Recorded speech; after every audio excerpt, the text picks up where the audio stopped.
Welcome back to Game On Time now to speak about all things in Germany where, well, it's raining goals just about every weekend in Germany or every week. But let's talk about Bayern Leverkusen. They visit Leipzig. It's a game we're looking forward to. They played to a 2-2 scoreline and, well, problems for Bayern Leverkusen. Yeah, you know, the difference between Leverkusen and Bayern Munich, they both only lost one game the whole season. But the difference is the amount of games drawn. Yeah. They've drawn more than Bayern Munich. And that's a big difference, you know. The thing here is, again, they had a big Champions League game, which they had to win. Their mind was on that. Maybe the players were a bit wary. That's always the thing in mind, that looking forward to the Champions League. No mistakes, no excuses. It's my team. I like them.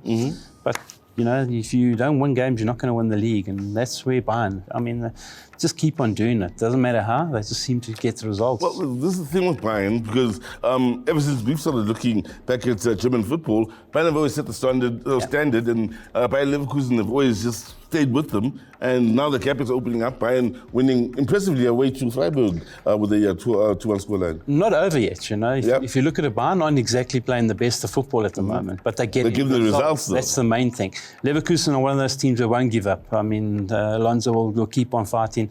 They'll keep going. What I like about this league is the amount of goals that are always scored. I mean, I haven't seen a normal draw in a while, you know, so that's why I love it so much. We touched on Dortmund and the struggles they've had.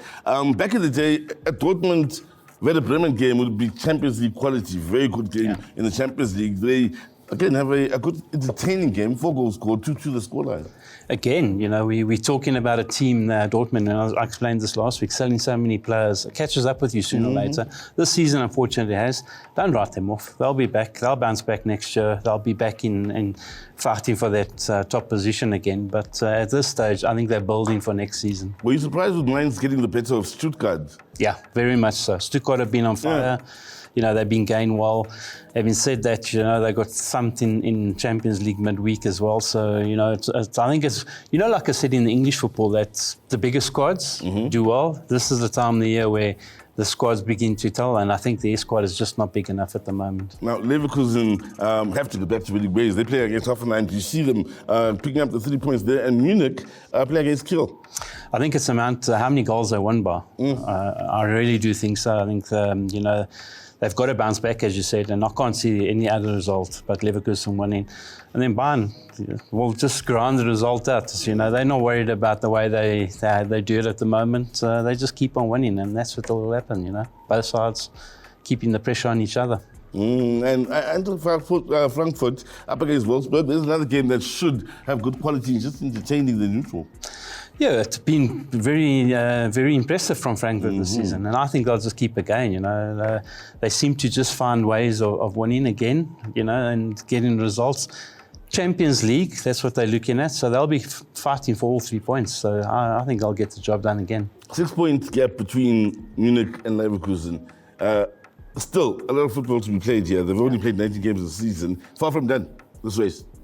Not over, as I said. You know, this will go to the wire again. It'll probably go to the last game of the season. And Bayern have been very good at that lately. But for me, it's not over. They've got to play each other again. A vital 6-pointer for Leverkusen, but they'll keep the pressure on. Tell you who's been keeping the pressure on the other ladies here in the South African game. Mamelodi Sundowns over the last few years, they've absolutely dominated football here in South Africa, and the ladies team absolutely dominated the Hollywoodbets Super League Awards held in Gauteng on Sunday. Let's catch up on that. Hollywoodbets has been at the centre of a football revolution in South Africa, and after another grueling season, it was time to celebrate the best players, coaches and administrators in the land with the Hollywoodbets Super League Awards ceremony, which took place at the Vodacom Dome in Midrand.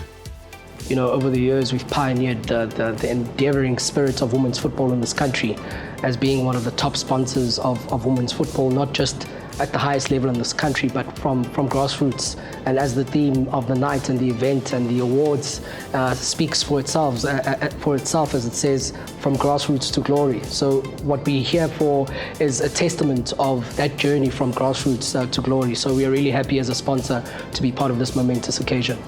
The night was not only graced by some of the finest players in the women's game in South Africa, but there was also a few esteemed guests, including Banyana coach Desiree Ellis, Gauteng Premier, the Honourable Panyaza Lesufi, and Hollywoodbets ambassador Teko Modise.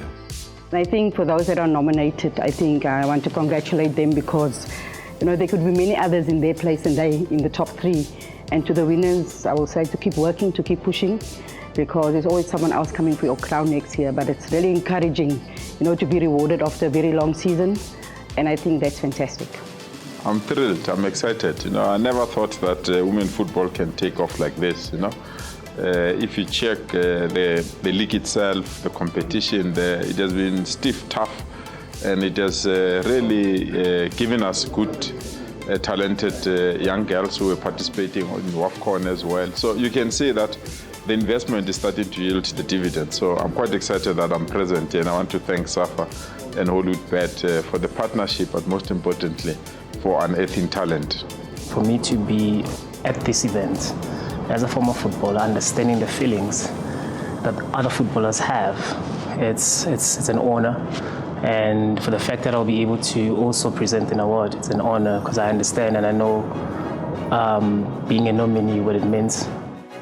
The big award winners on the night was Sundowns coach Jerry Tshabalala and UWC's Amogelang Motau, who took home Coach of the Season and Player of the Season respectively, but both weren't present on the night.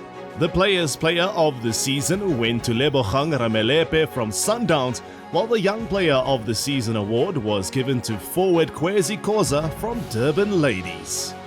Ngijabulile kakhulu ngoba bekuyisizini yami yokuqala, ngijabulile kakhulu and ngithanda ukubonga ocoach ungithatha la bangithathe khona bangibeka lana. Ngicela beqhubeke futhi and sazoyina amanye ama-trophy. Ngibonga nama teammates for support nabazali. Yabonga. Bulela Nete, I'm happy. And I think somewhat home, I'll just have for Rekile, my teammates. I think I wouldn't have gotten the award if it wasn't for them. They were pushing on training even at games. And another thing, Kule were all players who voted for me. It really means a lot for me. I want to sincerely thank Hollywoodbets for coming on board and backing the Women's National League since 2021. I think the league has grown from strength to strength because of the support that we've received from Hollywoodbets.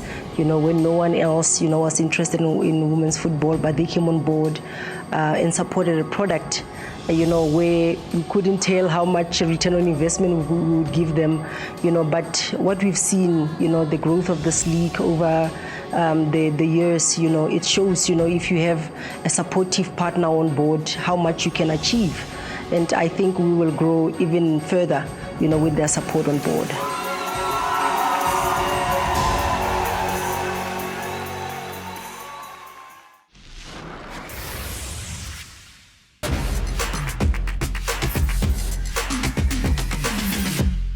Time flies when you're having fun, so let's take some time out to thank firstly Javis Khosana as well as Shane McGregor, and from myself, Sizwe Mabena, and the rest of the team. Click, click, bang. Until next week.